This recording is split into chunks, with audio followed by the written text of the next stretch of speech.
Time set किया जाता था पहले के टाइम में, लेकिन अब क्या है कि जिस दिन ट्रेनिंग में जा रहा है उस दिन यहाँ छुट्टी रह जाता है ना, कि ट्रेनिंग में गया हुआ है।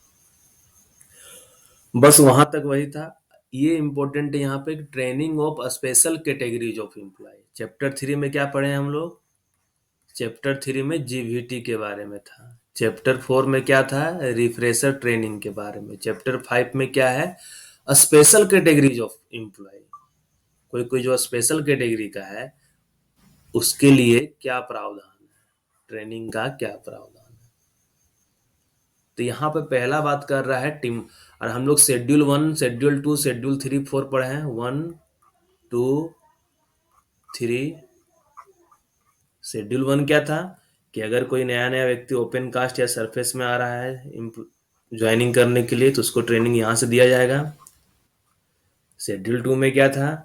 अंडरग्राउंड अनगोसी गैसी माइंस में। शेड्यूल 3 में क्या था? अंडरग्राउंड गैसी माइंस में। और शेड्यूल 4 में क्या था? रिफ्रेशर ट्रेनिंग के लिए। ठीक है। अब यहाँ पे क्या है कि टिम्बर मिस्त्री जो माइंस में is newly employed as timber मिस्त्री इन ए माइन, मतलब नया नया उसका बहाली हुआ है एज ए टिम्बर मिस्त्री ग्रुप में, उस केस में। या दूसरा कि कोई आदमी who has not worked as timber mistri in a mine for a period of 6 months immediately preceding his employment or re-employment। मतलब अगर कोई व्यक्ति का नया नया बहाली हुआ है, नया बहाली वाला है, और उसको कौन सा सेक्शन दिया गया है माइंस में काम करने के लिए? टिम्बर गैंग में, टिम्बर मिस्त्री के रूप में काम करने के लिए, टिम्बर मिस्त्री के रूप में। ठीक है ना। या कोई मान लो ट्रामर का काम कर रहा था और उसको टिम्बर मिस्त्री में दे दे रहे हैं, मतलब कब? 6 महीना पहले, अगर प्रीसीडिंग 6 मंथ पहले वाले पीरियड में। ठीक है ना। 6 मंथ पहले, जैसे मान लो आज के डेट में उसको टिम्बर मिस्त्री का काम दे रहे हैं, ठीक है ना, लेकिन अगर पिछला 6 महीना में वो एज ए टिम्बर मिस्त्री काम नहीं किया है तो उसको टिम्बर मिस्त्री के बारे में जो भी उसको, अब मान लो टिम्बरिंग वाला गैंग रहेगा, टिम्बर मिस्त्री रहेगा, तो लकड़ी कैसे काटना, छिलना क्या है, सपोर्ट वगैरह, हो सकता है टिम्बर मिस्त्री क्या है, सपोर्ट वगैरह का भी डिजाइन कर सकता, मतलब कट उट कर सकता है माइंस में रिक्वायरमेंट के अनुसार। तो सारा चीज के बारे में उसको जानकारी दिया जाएगा। तो शेड्यूल 5 के तहत, शेड्यूल 5 के तहत उसको दिया जाएगा ट्रेनिंग। साथ में क्या?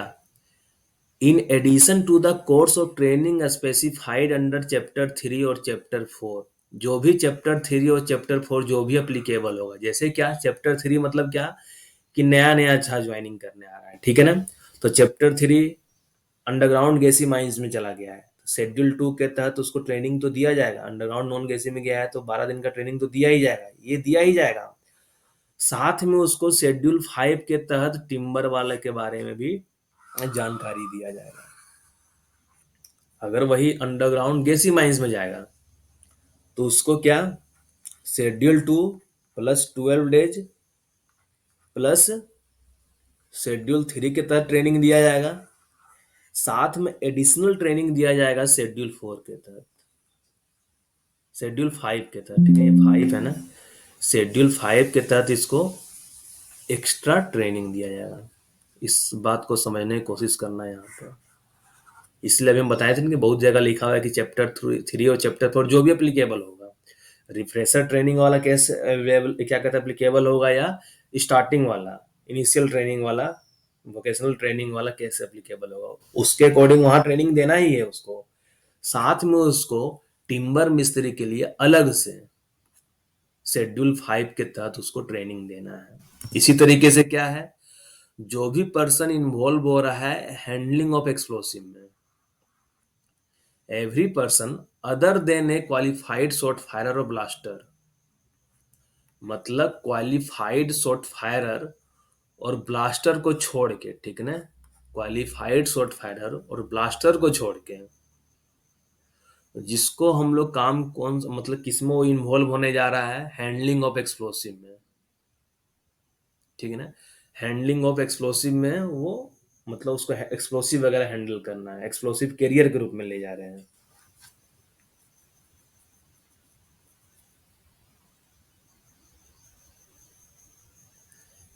ठीक है ना। तो उस केस में उसको ट्रेनिंग कितने दिन का देना है, तो देखो जो भी चैप्टर 3 चैप्टर 4 अप्लीकेबल होगा, अगर नया व्यक्ति होगा तो चैप्टर 3 के तहत ट्रेनिंग तो दिया जाएगा, अगर पुराना व्यक्ति होगा तो उसको रिफ्रेशर ट्रेनिंग चैप्टर 4 के तहत देंगे ही। जो भी यहाँ से ट्रेनिंग देना होगा, साथ में उसको एक्स्ट्रा ट्रेनिंग देना होगा किस चीज की, शेड्यूल 6 के तहत। शेड्यूल 6 के तहत उसको एक्स्ट्रा ट्रेनिंग देना होगा। और ये चैप्टर 4 इसके अकॉर्डिंग जो भी उसको ट्रेनिंग देना है, ठीक है ना। जब मान लो नया नया व्यक्ति है, मतलब नया नया बहाली हुआ है, उसको एक्सप्लोसिव हैंडलिंग में भेजना है, नया नया बहाली हुआ है। अब मान लो एक एग्जांपल दे रहे हैं कि अंडरग्राउंड नॉन गैसी माइन से, ठीक है ना, नॉन गैसी माइन से उसका नया नया बहाली हुआ है, तो उसको ट्रेनिंग में भेजना है। एक्सप्लोसिव वाले केस में है तो क्या होगा, उसको नया नया बहाली है, मतलब चैप्टर 3 के तहत उसको शेड्यूल 2 के तहत ट्रेनिंग दिया जाएगा पहले। शेड्यूल 2 प्लस 12 दिन का उसको ट्रेनिंग तो दिया ही जाएगा। एक्चुअल ऑपरेशन क्या है, एक्सप्लोसिव के बारे में यहाँ भी बताया जाएगा, लेकिन साथ में इसको शेड्यूल 6 के तहत भी ट्रेनिंग दिया जाएगा। शेड्यूल 6 के तहत भी उसको ट्रेनिंग दिया जाएगा। तो ये पूछेगा नहीं, इतना डिटेल नहीं पूछेगा, वो पूछेगा क्या कि जो भी पर्सन एक्सप्लोसिव हैंडलिंग में यूज हो रहा है तो उसको किस शेड्यूल के तहत ट्रेनिंग दिया जाएगा, तो उसको शेड्यूल 6 के तहत ट्रेनिंग दिया जाएगा, बस यही ध्यान रखना। टिम्बर मिस्त्री रहेगा तो किस शेड्यूल के तहत ट्रेनिंग दिया जाएगा, तो टिम्बर मिस्त्री को शेड्यूल 5 के तहत ट्रेनिंग दिया जाएगा। ठीक है ना। और यहाँ पे भी वही केस है कि अगर वो पिछला 6 महीना में एज ए मतलब एक्सप्लोसिव वगैरह डिपार्टमेंट में, मतलब एक्सप्लोसिव हैंडलिंग में काम नहीं किया है, तो उसी को ट्रेनिंग में जाना है। ठीक है।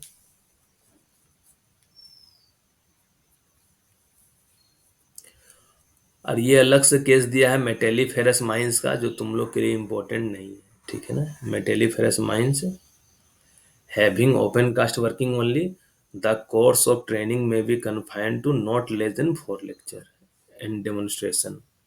ठीक है ना। ये तुम लोग के लिए इम्पोर्टेंट नहीं होगी, मेटल माइंस का केस है।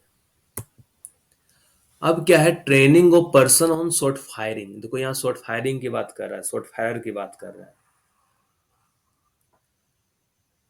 तो जो भी पर्सन एलिजिबल है किस चीज के लिए, शॉर्ट फायरर सर्टिफिकेट और कॉम्पिटेंसी एग्जाम के लिए एलिजिबल है, और वो एग्जाम में अपियर होना चाहता है विद इन सक्सीडिंग 3 मंथ, मतलब जो शॉर्ट फायरर सर्टिफिकेट और कॉम्पिटेंसी एग्जाम के लिए एलिजिबल है और आने वाले 3 महीना में वो एग्जाम में अपियर होना चाहता है। ठीक है ना। तो एग्जाम में अपीयर होने से पहले, before he appears for the examination, and in addition to the training specified in rule 13 के अंदर जो भी उसको ट्रेनिंग यहाँ दिया जाएगा, साथ में उसको शेड्यूल 7 के तहत भी ट्रेनिंग दिया जाएगा। शेड्यूल 7 के तहत भी इस व्यक्ति को ट्रेनिंग दिया जाएगा जो शॉर्ट फायरिंग में इन्वॉल्व होगा। ये सब क्या है, स्पेशल कैटेगरी ऑफ पर्सन के बारे में हम लोग पढ़ रहे हैं कि कोई शॉर्ट फायर एग्जाम के लिए एलिजिबल है और आने वाले 3 महीने में, 3 महीने की बात कर रहा है, ठीक है ना, 3 मंथ, आने वाले 3 महीना के लिए वो, आने वाले 3 महीने में वो एग्जाम देना चाह रहा है। ठीक है ना। तो उस केस में उसको, क्योंकि यहाँ एक्सप्लोसिव हैंडलिंग वहां तो आएगा ही, तो एक्सप्लोसिव हैंडलिंग वाला केस में जो भी यहाँ ट्रेनिंग दिया जाएगा शेड्यूल 6 के तहत, जो भी ट्रेनिंग दिया जाएगा, साथ में उसको शेड्यूल 7 के तहत भी ट्रेनिंग दिया जाएगा। मतलब क्या, अगर इसको बोल दी कि ओवरऑल कौन सा ट्रेनिंग दिया जाएगा, अगर एक एग्जांपल लेते हैं यहाँ पे हम, ठीक है ना, कि कोई पर्सन ओपन कास्ट में नया वाला आ गया है, नया बहाली है, ठीक है ना, आया है, दिख रहा है ऊपर, नहीं दिख रहा होगा, कोई पर्सन नया बहाली से आया है, ठीक है ना, और उसको ओपन कास्ट में दे रहे हैं शॉर्ट फायरिंग करने के लिए, तो उसको कितना दिन का ट्रेनिंग भेजा जाएगा? तो ओपन कास्ट में आया है तो पहले ध्यान रखो कि शेड्यूल 1 आ गया सीधा, कि शेड्यूल 1 के तहत ट्रेनिंग दिया जाएगा, प्लस 6 दिन का ट्रेनिंग दिया जाएगा on job, not less then 6 days. ये उस पे चैप्टर 3 चैप्टर 4 के तहत ये एलिजिबल एक अप्लीकेबल हो गया। साथ में उसको शेड्यूल 6 के तहत ट्रेनिंग दिया जाएगा, साथ में उसको शेड्यूल 7 के तहत ट्रेनिंग दिया जाएगा। लेकिन एग्जाम में क्या क्वेश्चन पूछेगा, इतना पूरा नहीं पूछेगा डिटेल में। वो पूछेगा शॉर्ट फायरर में कोई व्यक्ति का, मतलब शॉर्ट फायरर का एग्जाम देना चाह रहा है आने वाले 3 महीने में, तो उसको कौन सा ट्रेनिंग दिया जाएगा, मतलब किस शेड्यूल के तहत, तो उसको शेड्यूल 7 के तहत ट्रेनिंग दिया जाएगा।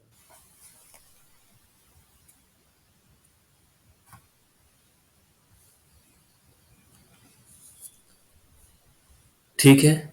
और अगर कोई व्यक्ति not with standing anything content in rule 3, rule 3 क्या था, देख लो यहाँ पे एक बार फिर से तुम लोग, रूल 3 में है ना, यहाँ पे भी था ना शॉर्ट फायर ब्लास्टर ब्लास्टर, है ना, कि कोई भी व्यक्ति as a short fire blaster joining कर लिया है, ठीक है ना, तो उसके ज्वाइनिंग होने के 1 महीना के अंदर every short fire blaster on employment in another mine,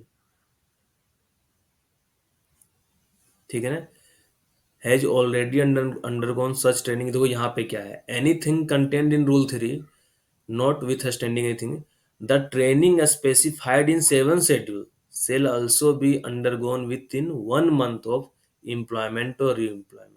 मतलब क्या, मान लो कोई व्यक्ति इस माइंस में काम कर रहा था, कोई माइंस एक से यहाँ काम कर रहा था एज ए शॉर्ट फायरर या ब्लास्टर, अब उसको माइंस वाई में भेजा गया है, तो माइंस वाई में जब जाएगा ना, तो जैसे जाएगा तो इसको पहले यहाँ 1 महीना के अंदर, यहाँ ज्वाइन किया नया माइन में, तो 1 महीना के अंदर उसको पहले ट्रेनिंग के लिए भेजा जाएगा,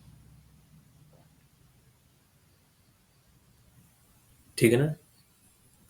और अगर कोई व्यक्ति ये शॉर्ट फायर सर्टिफिकेट और कॉम्पिटेंसी, क्या मतलब शॉर्ट फायर का सर्टिफिकेट ऑलरेडी है, हाँ हाँ सेम होता है, वो ऑलरेडी क्वालिफाई कर चुका है एग्जाम, लेकिन क्या किया था वो, कि पिछला 6 महीना में एक भी दिन ब्लास्टिंग नहीं करवाया था, शॉर्ट फायरिंग का वर्क नहीं करवाया था,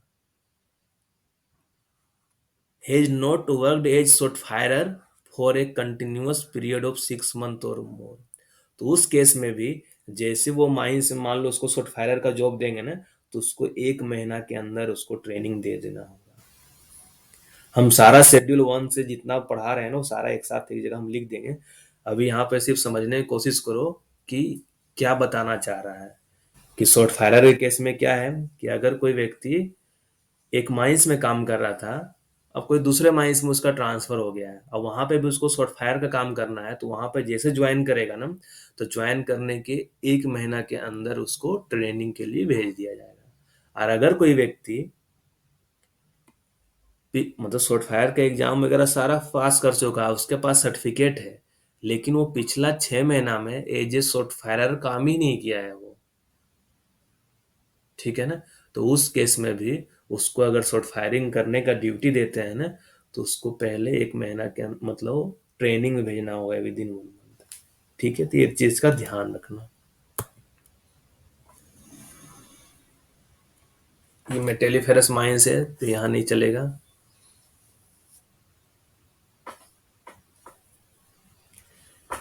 ये सब नहीं है इम्पोर्टेंट। यहाँ पे periodical training in gas testing,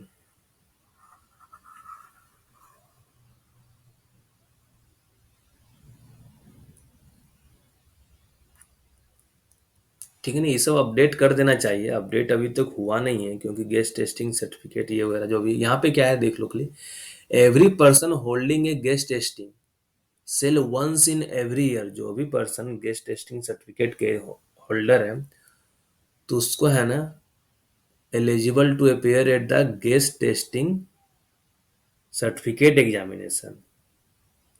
every person holding a gas testing मतलब जिसके पास गेस्ट टेस्टिंग का एक्सपीरियंस है, तो वो क्या कर सकता है, shall once in every year, वो हर एक साल मतलब गेस्ट टेस्टिंग सर्टिफिकेट एग्जाम में अपीयर होने के लिए वो एलिजिबल है, ठीक है ना।